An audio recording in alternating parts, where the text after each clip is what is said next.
So you can see by looking at our slide that we're going to be looking at Mark, the second chapter, in verses 23 through actually Mark, the third chapter, and verse 6, and looking at the concept of Jesus Christ as Lord of the Sabbath. Now, just as a quick aside, if you were working with someone and teaching someone new, this would be a good time to explain to them, if you have not in the past, that not every page or chapter, not every chapter break is necessarily a thought break. And so it's important to recognize that these were put in so that we could find sections easier than if we were to just try to say, hey, you need to turn to a certain page in a certain paragraph or whatever it may be, but that there are often times where a thought may continue on into a next verse or a next chapter or whatever it may be. I'm going to go ahead and start out just by reading once again the text that you can see highlighted. Obviously, when we go back over the slides, we will go back and read the verses again as we work through, but as we've talked about in the past, it is always good to read for understanding, and it is good to just read it for what it says, then go back and read it for understanding, and then when you're done with this particular section or listening to this, you can go back and read it once again to make sure that you understand what you have looked at. So picking up in Mark, the second chapter, and verse 23, it says, "Now it happened that he went through the grain fields on the Sabbath, and as they went, his disciples began to pluck the heads of grain. And the Pharisees said to him, 'Look, why do they do what is not lawful on the Sabbath?' But he said to them, 'Have you never read what David did when he was in need and hungry, he and those with him? How he went into the house of God in the days of Abiathar the high priest, and ate the showbread, which is not lawful to eat except for the priests, and also gave some to those who were with him?' And he said to them, 'The Sabbath was made for man, and not man for the Sabbath. Therefore the Son of Man is also Lord of the Sabbath.'" Picking up at chapter 3 and verse 1, and just a quick note, that does sound like a logical ending thought, but picking up in chapter 3 at verse 1, it says, "And he entered the synagogue again, and a man was there who had a withered hand. And they watched him closely whether he would heal him on the Sabbath, so that they might accuse him. So he said to the man who had the withered hand, 'Step forward.' And he said to them, 'Is it lawful on the Sabbath to do good or to do evil, to save life or to kill?' But they kept silent. So when he had looked around at them with anger, being grieved by the hardness of their hearts, he said to the man, 'Stretch out your hand.' And he stretched it out, and his hand was restored as whole as the other.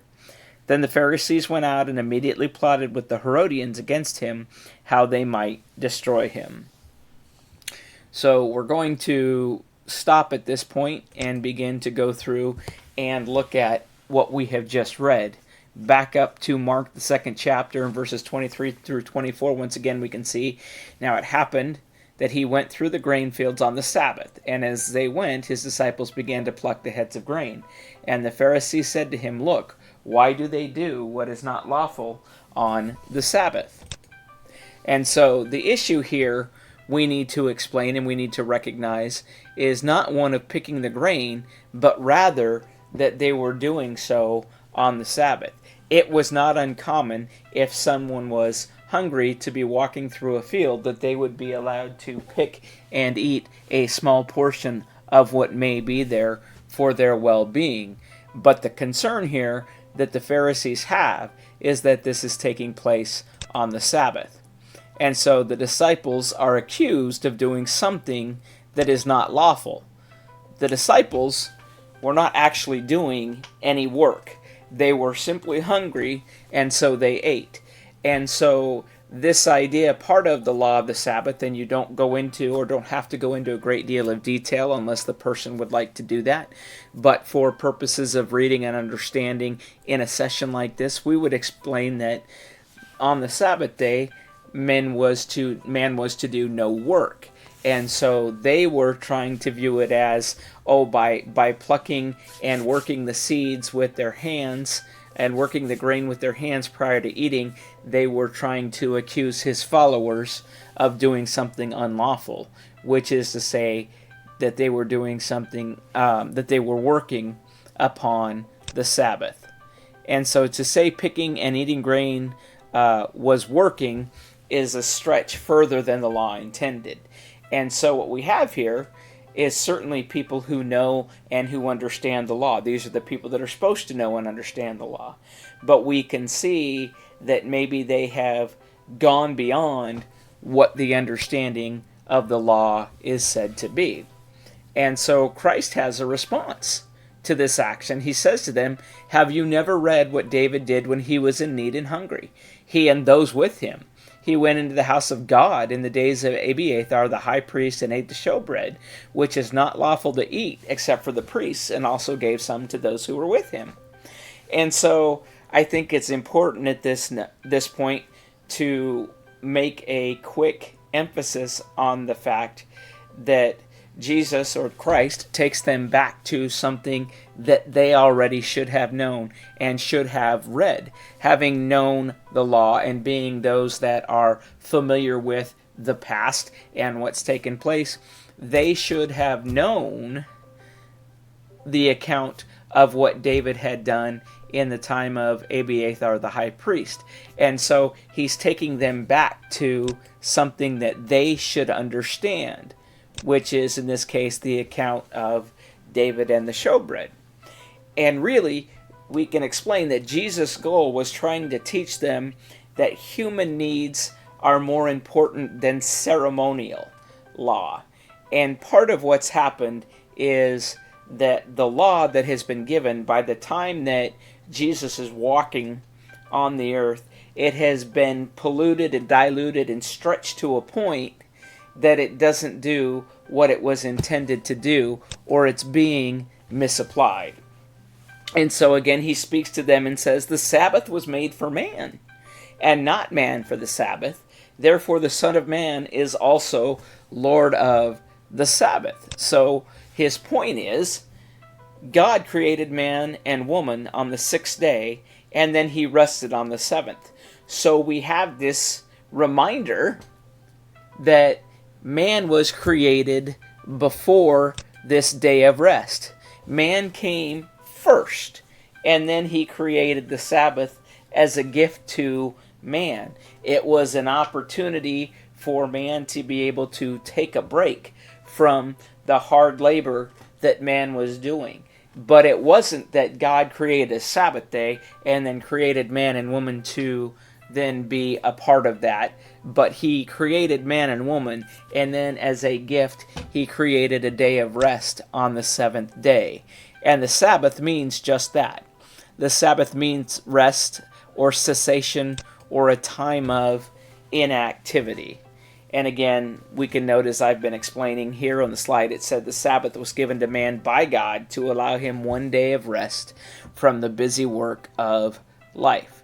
It was never intended to be a hardship on man, but it was meant to be a gift from God.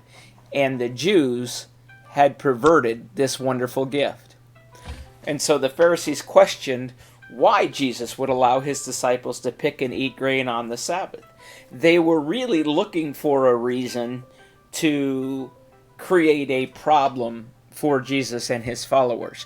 They were really looking for a way to kind of get at Jesus for allowing his followers to break the law. And Jesus simply reminds the people that he is Lord of all, and so that would include being Lord of the Sabbath. And if he is Lord of the Sabbath, he has the authority to determine how it should be observed. And so we have here in this section, before jumping into chapter 3 and the next set of verses, we have a situation here where we can see that the people are trying to cause a problem. The Pharisees are trying to cause a problem for Christ and wonder, why is he allowing his followers to do something illegal? And why is this taking place? And so when that doesn't work, we're going to go into and see the next thing they do. In verse 1 of chapter 3, it starts out, "And he entered the synagogue again, and a man was there who had a withered hand." And I think it's important to note that once again, we find Christ entering the place of worship. And we find that the place of worship, we understand, is a place for teaching. And we understand that Christ came to teach so that he could seek and save those who were lost. And so there's a constant reminder to us throughout the book of Mark, and actually throughout Scripture, that Jesus Christ was a teacher. And when he's in there, he notices a man who has a withered hand. And that's kind of the end of that thought.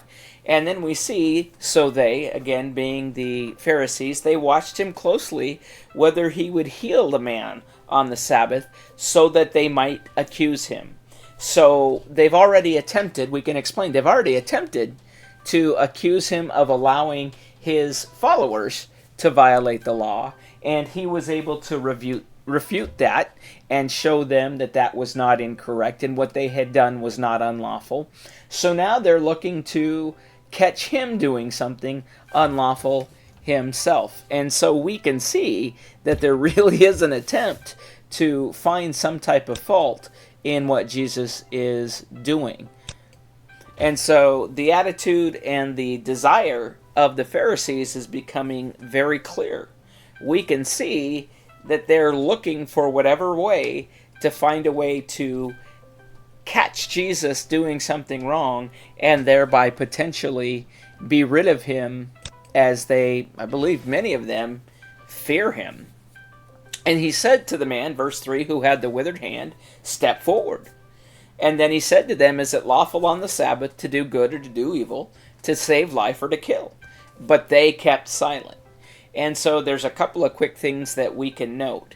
The first thing that we see is that Christ is not going to hide anything that he does. If he's going to heal this man on the Sabbath day, he's not going to try to hide from those he knows that are trying to see if he's going to do something he shouldn't. He's not going to try and hide from those who are going to try to catch him doing something wrong. He does everything he does out in the wide open. So he calls the man to step forward.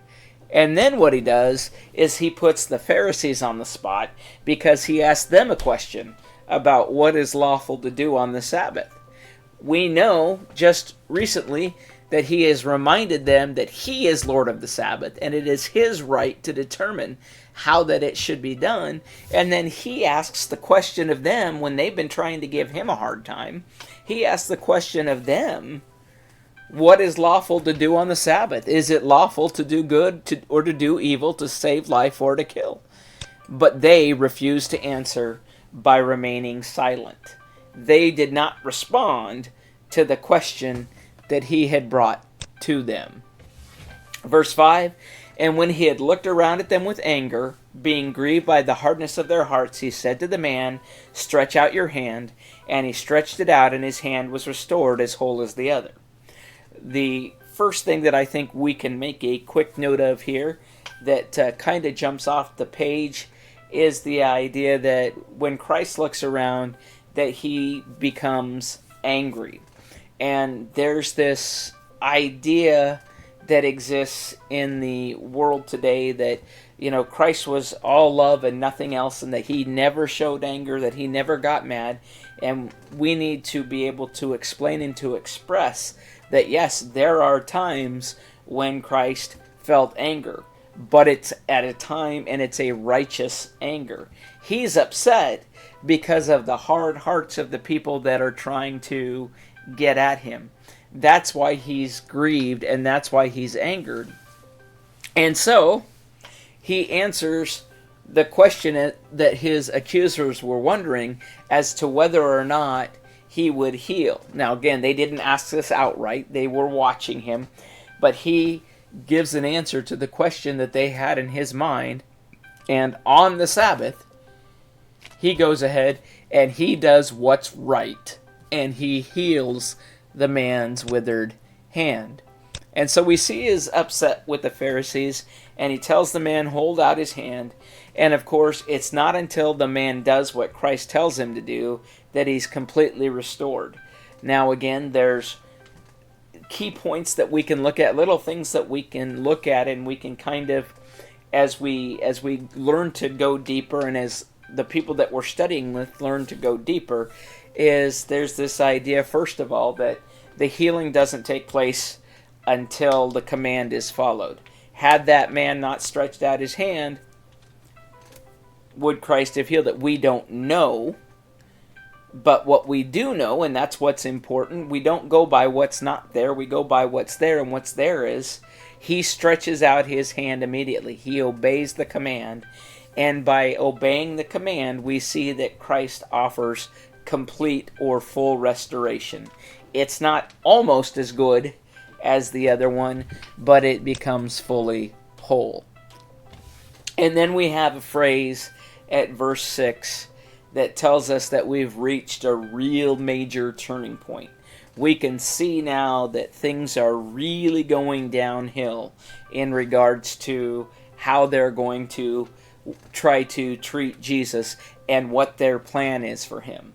In verse 6 it says, then the Pharisees went out and immediately plotted with the Herodians against him, how they might destroy him. So we have this situation where they tried to get to him by claiming that he was allowing his disciples to do something that was not lawful. That didn't work, and he turned it around and explained that he is in charge of the Sabbath. Then they tried to see whether or not he would heal somebody on the Sabbath so that they could try to accuse him of doing something he should not do on the Sabbath. And again, he teaches them the idea of it is always right to do right. And so now we have a situation where they want to do something about him. They want to destroy him. And it's important, just as a quick note, it says that they went and they immediately plotted with the Herodians. The Herodians are actually a subset that we haven't touched on by looking in the book of Mark. It doesn't touch on who they are, but what we understand is that they are those who would follow after Herod, who is in charge. And so they believe in following his rule and his law versus what the Pharisees would think in regard to what the Jewish people should do. And so under any other circumstance, the Pharisees would want nothing to do with the Herodians because they have completely different belief systems under most scenarios. But this is a perfect example of the concept that we hear today, that the enemy of my enemy is my friend. And so we can see we've reached a point in just two chapters and a very brief section of a third chapter. We've gone from how excited people were and how overjoyed people were and how everybody comes to Jesus in order to hear him speak and in order to be healed, to a point where now people are plotting against him to the point that they want him destroyed. And so we're going to kind of follow along this path now of what's going to happen in the life of Jesus as the Pharisees attempt to destroy him and what he's here to do. We will close out for this session at verse 6, and we will hopefully pick up again at verse 7 in the near future. Thank you.